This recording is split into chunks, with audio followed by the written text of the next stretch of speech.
Hey guys, Khalid here, back with another Mythic Plus commentary. This is a plus 20 Algeth'ar Academy, playing the same talents as last one, and we're still going Raging Blow. I think I'll just do that for the rest of the dungeons. We can always try out the Annihilator slash Thunder's Roar once we get these done. I was used to taking haste buff, but I wanted to kind of try out the mastery buff, so the first dragon you pass by, I guess the yellow one, or is it maybe it's bronze? That one gives haste, but the second one, the blue one, gives mastery. Want to see that one is better.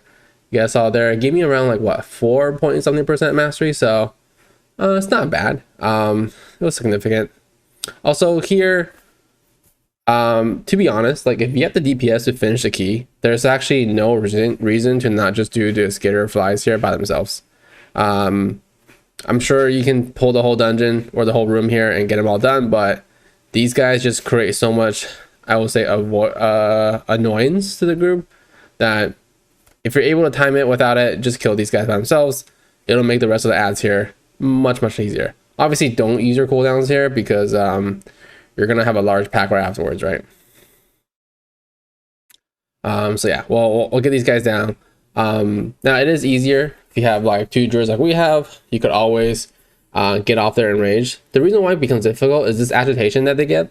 Even though I think one buff only gives 25% damage, it stacks. So if you don't have classes that can easily just target them and get rid of it, they can stack up very large. So for example here, he's still I think gonna pull the pat. It's just dealing with 3 skitter flies. Maybe it doesn't. It would be much easier than 6. I think they'll eventually come on. There's no way I don't think we ever skip aggroing them at some point, but this is where I'm like, okay, Thunder's Roar could be better here, because when I drop the spear, I cannot stand in it, right? Because there's just green puddles all over the ground, and the swirling sometimes can be a bit wider range than expected. That's why I'm being so cautious here. Before this, I think we did another dungeon where swirly just like touched my feet a little bit, and you are going to die on a plus 20 fortified for these detonation seeds. So right now, the skidding flies got aggroed, but not a huge deal because we killed most of the ads, or at least the small ads already. So now just dealing with these lashers along with some skitter flies. So no issues there. I think as long as they're not going crazy with their debuffs, but I think our druids are going to keep dispelling them before they get more than 2 stacks. So I think we'll be chill. And then the other thing, of course, is that this week and dungeon BPS is always going to be slightly inflated because there's always going to be spiteful ads, right? So you're always going to technically have more targets than necessary. And sometimes what you can do, what is nice about the shades, if the shade's not on you, you can always use it to help you cleave stuff and be able to, if there's like the detonation seeds on the ground, if you can't actually walk and hit the ads, maybe you can cleave off with the spiteful and hit the ads instead. And then generally, unless right now, just to be selfish, unless there's something I need to stun, I'll just stun the spiteful just so I can stay in melee longer. So right here, I don't actually necessarily always try to save my cooldowns because it doesn't really matter. So there's like 2 sets of ads that this boss spawns, which is the first ad here, which the germination will happen in like what 5 seconds from now. The first set of ads aren't really dangerous because they kind of sit there and do nothing. The second set do come out and spank the tank. Realistically, I just use my cooldowns whenever it's necessary, or whenever I have them up. So I'm dropping right here, AoE these ads here. I think alternatively, I could have potentially waited for this ad. I didn't think that the damage on this branch would be so low this time around.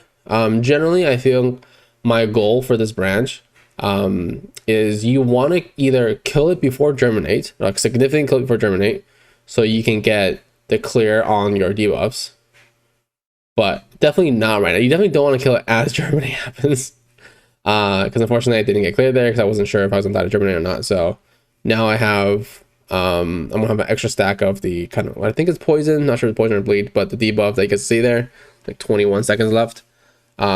So a bit unfortunate. We are just gonna have to sit on that until the next ad is up. But yeah, if we were staying in circle, obviously it would clear. Fortunately, didn't get clear there. I want to see if it actually stacks up to the second stack. I actually thought you're gonna keep getting stacks, but it might actually clear here anyways. Nope. So you perfectly get 2 seconds. Right before it ends, we get the second stack. So we're taking for a lot. We got to kill this ad as soon as possible, so that way we can clear here. I think I already used my aim regen. Get this down. Luckily this time it did not sync with germinate, so we can all clear our stacks. I guess that's a good thing, is that even if you have all if you messed up and you have like 2 stacks of the debuff, not as bad, because at least you can clear them all in one go. I think in Tyrannical we're probably dead, but luckily it's fortified, so still healable and easily survivable. And then yeah, for germinate it is easier to stack, but I think once one person doesn't stack, I think just forget about it. Just make sure you live, to be honest. It's definitely more important than make sure that they're super small, because I think nowadays that AoE is not too difficult. So don't worry about that.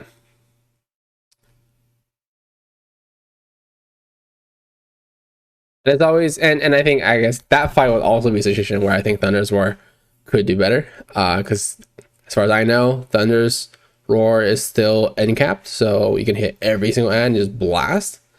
Yeah, maybe next time I do both Academy and Nutcut. I guess both of the dungeons I first did, they were both good keys to play the other talents, so I'll try that next time. For here, this is one of those ads where it's like, I don't try to game thundering at all, right? Because you never know if somebody runs to the other side. Just if there's a good opportunity to clear, you should definitely clear. Also, because I mean everything I'm doing, all these keys are all pugged, right? There's no voice comm, so I don't also want people to be scared. Unfortunately, I couldn't get through all the wins right there. I don't want people to be scared, because sometimes if you try to clear the last second, the one guy that's not clearing sometimes Monka S's, because they're not sure that you're going to do it or not. So in those situations, I generally clear around like 4 or 5 seconds if I can help it, unless there's some other reason to clear early. I don't know why he spawned. I don't know if there's a range thing here on the Deadly Winds, but it seemed like he spawned a significant amount of them in melee, considering I'm actually the only melee in this group. But get it down. Really felt weird about using cooldowns there, because I think my cooldowns came back up when it was super low. So we'll just pop it on these ads and be good to go. My general strategy, this is also another fight where, or another ad set where I don't actually try to have cooldowns for the boss. I pulled aggros on these ads, unfortunate. I don't try to hold my cooldowns for the boss because it's not a big, just like the last boss, it's not a big deal if you don't have cooldowns right away. It's almost actually safer if not have cooldowns, and I get to that in a bit here. Yeah, unfortunately I have to use all my defensives here on a healing, but it's kind of nice to just be like continuous cleaving, so you can always have rage for the next new ads on the spiteful ads. Whenever, if you ever need to, don't forget, you can always just like charge ads. You can always stun the spiteful ads on other people, of course, and try to help them out there. Especially if you see, like, I feel like the most important is if your healer needs to channel some casts, and you gotta get them out of the way. And then always just remember here that there's 2 sets of ads, or 2 groups of ads before the boss.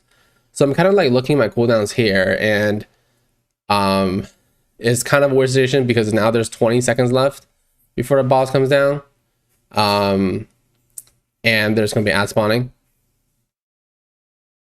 I'm pretty sure I do not use my cooldowns. Well, actually, no.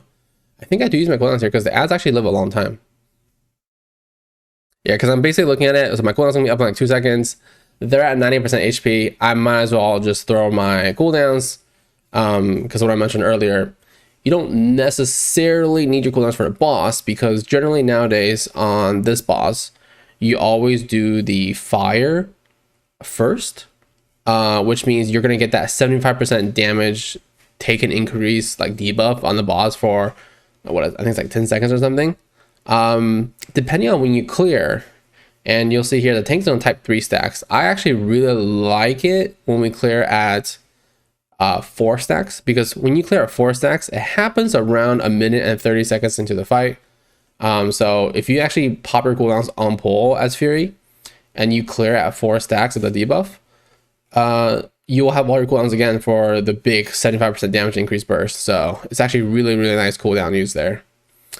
But it doesn't happen. The thing I wanted to clear at 3, I wanted to prolong it as long as possible. So we're gonna clear at almost as late as it can get for 3 stacks. Not sure what people are doing. Not sure what the 2 rich are doing. Not their Norbs. But we'll chuck it, I guess. Yeah, I guess the other thing I could have done would have been cool. I could have waited. Maybe I could have waited like 5 more seconds. See how long the boss RP is. Boss might actually take a. I guess it takes like a 10-second RP. Yeah, so perfectly my cooldowns are up. So we're just gonna send it with all the cooldowns. Like I mentioned, we would have liked it with a little bit longer time. But also, I'm trying to save my what is it? My puzzle for that point too. I don't think it bugged out in this dungeon, but I don't know why my puzzle. I have just like a slash use macro, but it started like bugging out. So there's ever moments in these dungeons where it looks like I'm just sitting there doing nothing. I'm probably trying to press puzzle because it looks like it's off cooldown, but for some reason it's not. So this deafening screech is what we're talking about, right? So we have 2 stacks here. I think on fortified you should be able to easily take 4 stack screeches, though you definitely want to rally on the 4th screech because it is going to do significant damage to everybody. The problem is on tyrannical you actually want to do 4 also because the boss just takes longer. I guess on fortified it doesn't really matter because the boss is going to die before if you clear 3 stacks every time, the boss will die before you have too much problems. I guess that's assuming that your DPS is up to par to what the dungeon is. No idea why the range are not doing the mechanic, but somebody's got to do it, so there it is. So right there, right, so now we got the debuff, so it's okay. I would have really liked it if we could just like delayed it a little bit. Right, you can see I don't have all my cooldowns up right now, but at least we got to put our Ravager down. At least we got to put our Spear down with the buff. Now the buff's gone, so fortunately we're bursting the rest of it without the buff, but it would have died, I think, even faster if I was able to get the full duration with all my buffs. Also, we were kind of considering, like, I was like, should we just clear like 2 stacks or 3 stacks here? Because that way we don't take that much damage from the future screeches and we get the haste buff. But I don't know. I'm actually not even sure. Like, it's super easy for me to have the wins, right, as melee because you can walk around. But I assume with 2 casters, it'll be kind of a pain for them to deal with the win mechanic too. So we just opted just to not even do it. And the boss is dead anyway, so like we're way ahead, I think, of where the boss needs to be. Right, because you can technically throw in the wind orb and get another 3 stacks of debuff, and you're still chilling pretty easily.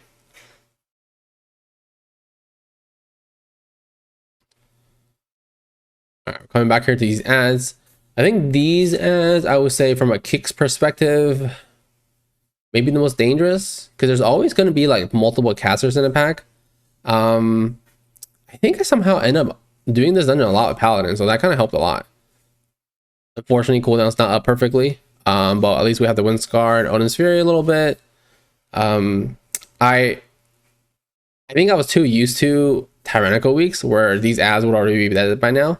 So I should have just saved the Odin's Fury because I was like, oh wait, these ads are actually going to last more than 10 seconds. So could have saved all my cooldowns and then use Odin's Fury, but I guess no big deal because I get a free Odin's Fury anyways with Avatar, so we're still able to get some cleaving. And then of course, just always trying to kick whatever I can. The Surge is nice to kick. And you definitely want to kick it if somebody is really low. But I'm always trying to look for some of these other these kicks. They're generally, is that a Spiteful Death? Like this Mystic Blast, definitely want to kick that. I didn't kick it. I think I didn't tap fast enough. I fear the arcane ranges, make sure there's less stuff going down. Trying to heal myself up as much as I can here too. Until our other 2 DB gets back to us. Trying to dodge these breaths, but it's gonna be a while because the run back. Oh, another one went off. Big Sag. It's gonna be this is the only part that's kind of like bad about going tree boss first. Like you want to go tree boss because then you can loss on the trash, right? Especially on 4 or 5 weeks. But but it is kind of annoying for this, is that if anybody dies, the run back is really far, because you basically have to run through the 2 bosses basically that we killed and then come back, right? Because you have to go all the way around, even though the res point is very close to us, because all the ads there are not pulled yet. So this whole time I'm talking, the other 2 DPS still haven't made it back yet. We finally got a kick on the large AoE damage. So there you go. If anything, if you're ever curious on why you should kick that, that's probably why. Any squishy DPS on a 20 fortified, you're insta dead.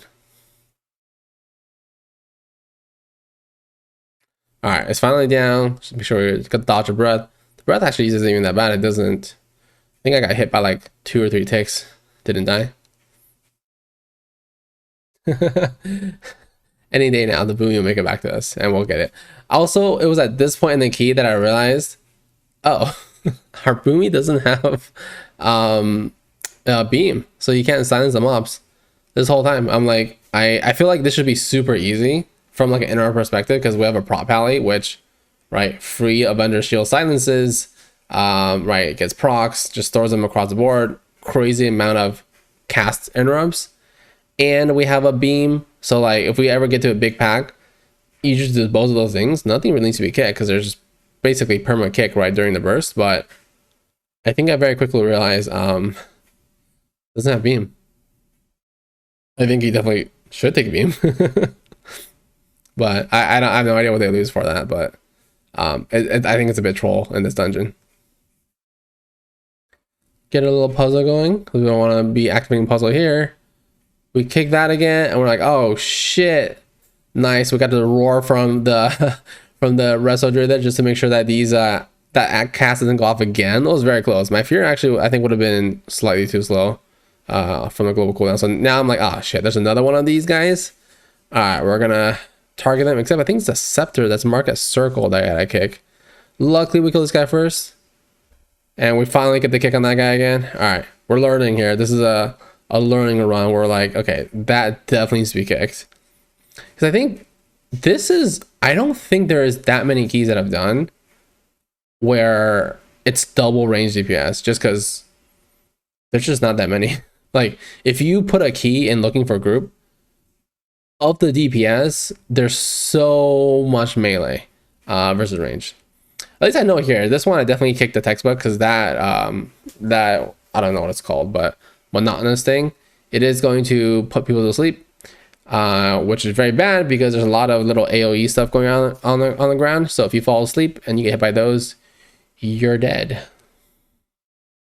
Oh, monotonous lecture. Okay, I get it. That makes perfect sense. I also fall asleep during lectures. I think he does these are pretty like safe pulls that this thing is doing, because they're both double pulls, but he's always getting like a super easy pack that doesn't have any cast, right? So he's always going and grabbing those 2 little arcane foragers, same pull as he just did. Then he's grabbing one of these guys that only has like, I think like 2 really important kicks. I'm trying to not get baited by the surge kick. All right, there we go. We got the textbook targeted, so we're gonna interrupt that whenever it's ready. There it is, and then we're good to just blast these ads. Big boom in my face. I think once you get to this point, it's kind of chill.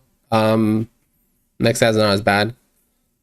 That's like one of the hardest parts, I think, about pugging too, when you're not on Discord and anything. It's just that who's kicking what. Especially if you're just full YOLOing all the kicks. You just gotta hope that there's always somebody that's gung-ho about getting kicks. You just let them go first, figure that out quickly who that is, and then just make sure that you cover the kicks that are not being able to be kicked there. Right there, sometimes I just spell reflect. I fear, because I don't want that kick to go off. Target again, kick it. Unfortunately, I don't have a kick for this one, so fell asleep. Someone's gonna interrupt that. There it is. Maybe with the spell. But yeah, I guess this one's a bit harder if there's nobody else like actively trying to kick. I know the tank kick something, but yeah, 2 guys that are silencing, you definitely need some help there. I do like having a mage. I feel like has gone better. I think in the beginning expansion, when mages didn't have their tier sets, it kind of felt bad to play arcane mages, but they're definitely doing better now. And of course, Dragon's Breath is always really nice for some of these caster bosses too, or caster mobs. and you're always going to need a lust, which for some reason I feel like there would be more preservation, not preservation, whatever the DPS evokers are, because they're so good because they provide ranged, which a lot of times you kind of just want. Like I mentioned, like when you queue for Mythic Plus, there's so much melee, and they bring lust, which is pretty nice. These orbs generally, I think most of the time, I don't know if this guy does it, but a lot of times the tanks would just go around and grab like 3 of the orbs. The orb itself, the ones that are floating, don't really do that much damage, especially if you're picking it with 0 stacks. So this is one of those fights where I also want to clear early. So right there, right, you definitely want to clear before mana bombs come out. Pop a little image in because a bit further away from the healer, so I'll make sure that I live.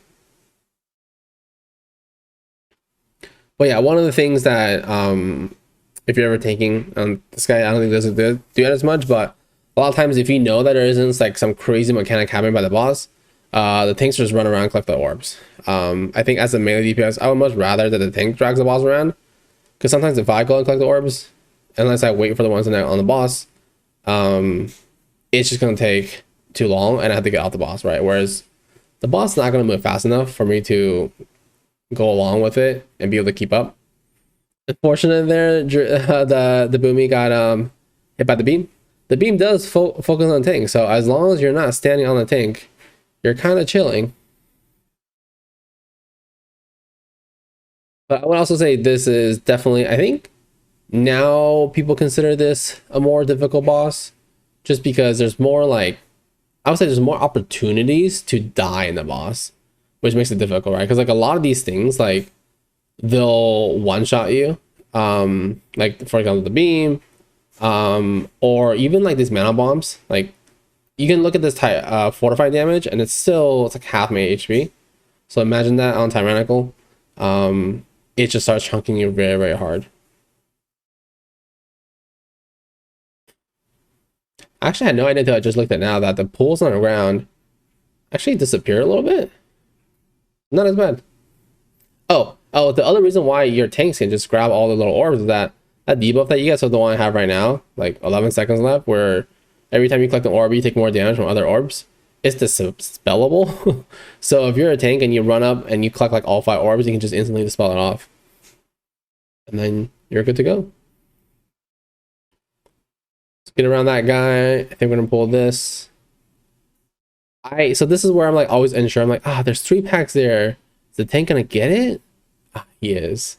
But no cooldowns here, so this is, I had to fear there. Couldn't target the add in time, so let's just get the fear to interrupt the ads.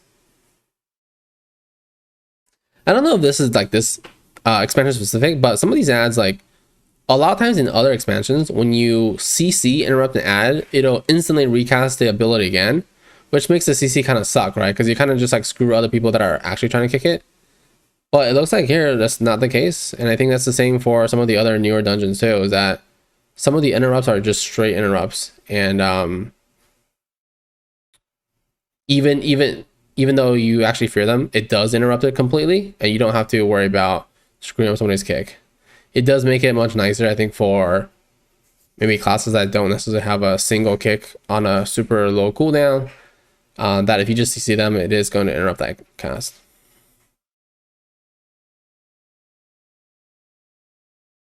That always kind of feels bad, right? When the tank pulls like 8 ads and you're like, I have no cooldowns, and when they're up, the ads are like 20% HP. It's not really worth it, so we'll save it for these guys. Though this is like the worst part in the dungeon for any melee DPS. First, kick the arcane missiles. Always kick every arcane missiles, but it's just so annoying there for the little blaze storms. Unfortunately, there I pulled aggro on this ad right before I started channeling arcane missiles, so then I got the full tick and almost died. Popped my image to not die there. And then I'm just trying to kick this invoker. There's only one guy. I thought the bomb was arcane missiles, but fortunately there's no kicks available for arcane missiles, even though both of the other kicks are up. Very sad. I think we instead of kicking, wasted a lay on hands on that instead. Big sad. But yeah, I guess like you don't necessarily need to. Technically, it's better to just not kick the other arcane thing, the one that's not missiles. because even though it is going to do like damage around you, it does damage to the enemy mobs too.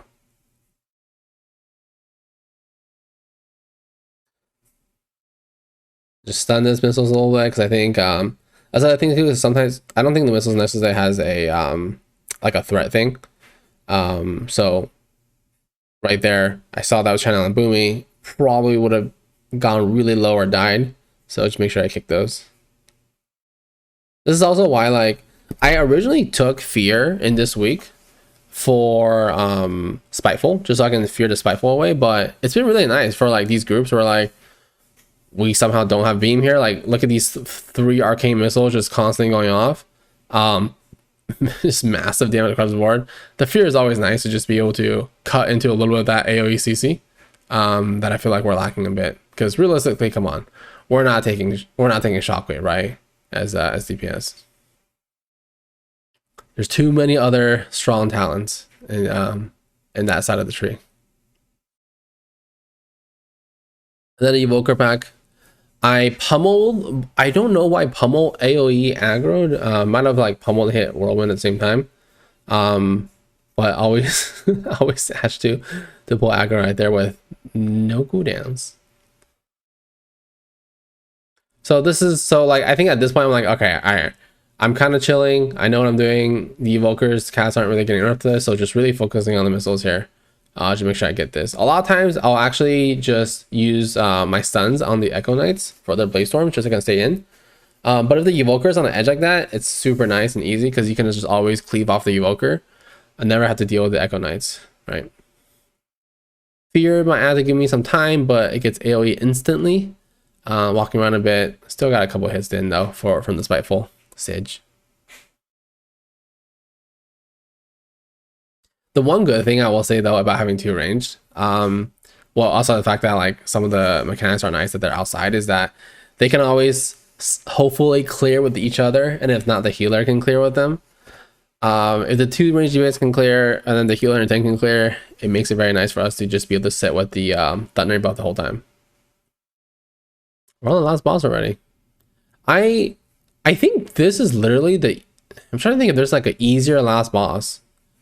I mean, outside of like the burst of healing that you might have to do, this is, in my opinion, definitely one of the easiest last bosses, or just bosses in general in the entire expansion in Mythic Plus. So if you can get to this boss, you're kind of chilling, I would say, unless you troll, because even right there, that suck-in that it does, it even helps you, because if you have Thundering debuff, okay, I guess you could be like that guy and die to the breath, but it even helps you in that, like, as long as you're not trolling and instantly moving out, your Thundering debuff gets cleared pretty easily when he sucks you in.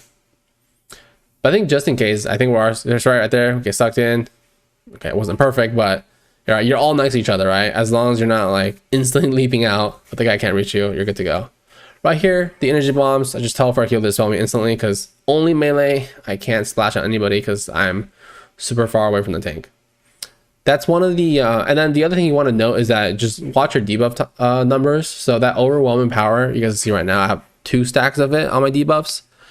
When you get 3 stacks, so if I get hit by another mechanic, I'll drop the circles on the ground, right? So if I get the bomb again, then I'm definitely walking away from the boss and dropping it further away if I can. But it actually is really nice to just chill at 2 stacks, because I think you're doing like 10% more damage. So to just chill at 2 stacks for free, nice free damage increase. I think this is like the second boss in this dungeon where there's this type of effect where, similar to the boss where you like drop the fire pools or get the winds to fly around, all these like kiss curse effects where you get some benefit and a negative part of it. I don't know what happened there. I think 2 people procced. No, it looked like 2 people procced at the same time, but I think they were just standing close to each other. But yeah, just dodge the balls. The only dangerous part about these balls, I mean, they are moving very, very slowly. It is when you're getting sucked in that a ball can actually hit you. And you will get hit by the ball. If there's a ball like traveling to the boss and you get sucked in, unfortunate. Though I do think if you're trying really hard as the tank, you can try to position the middle of the boss so that way orbs don't go through it. but it will get harder, right, as the fight goes on. But I mean, otherwise this fight is super easy. Not really crazy. I always get Academy confused with that other one with the dragon, where you have that slowly stacking debuff where you can't move. I mean, this boss is like 10,000 times easier than that boss, right? Yeah, the movie just popped off. But yeah, I think that's it for this run. Hopefully you guys enjoyed it, and as always, feel free to subscribe to see more. See ya.